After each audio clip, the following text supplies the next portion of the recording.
আমার উস্তাদ বুঝা আপনার কাছে আসছিলেন, হারুন ইসাক সাহেব আসছিলেন আমাদের, উনিও ওনার সাথে, তো ওনাদের একটা মানে আলোচনা আমাদের শুরু থেকে যখন ক্লাস করি তখন তো ওনার একটা এই ছিল যে আপনারা যে কাজকর্ম যদি করেন কাজকর্ম কমাই দেন, কাজকর্ম কমাই দিয়ে কোরআনের প্রতি মনোযোগী হন, এতে আমরা মোটামুটি বুঝতে পারছি এটা আমরা একমত।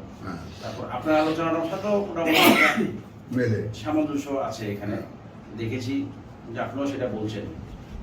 প্রশ্ন হচ্ছে এখন আমরা এটা কি কোরআন ভালো করে জানার পরে কাজটাকে আমাদেরকে যে জীবিকা নির্বাহের জন্য যেটা করছি এটা এই কোরআন এই আরো ভালো করে বোঝার পরেই তো ওদিকে এটা চাপাই দিব নাকি এখনই? এই তো প্রশ্ন।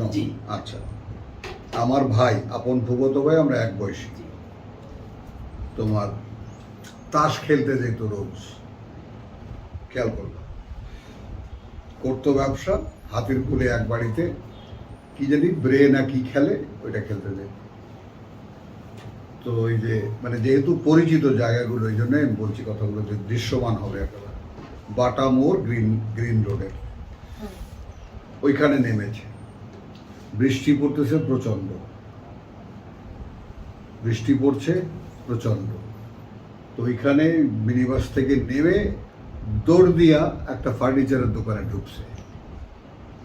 আর ওইটা যে গ্লাস, এটা তো আরও জানে না। ও ফিল্মের মতো গ্লাস ভেঙে টেঙে হিরোর মতো ভিতরে ঢুকছে ধাক্কার চোটে। আর এদিক সেদিক যা কিছু হওয়ার তো হয়েছে, ওই যে উপর হয়ে পড়েছে, উপর থেকে গিলোটিনের মতো বড় একখানা কাঁচ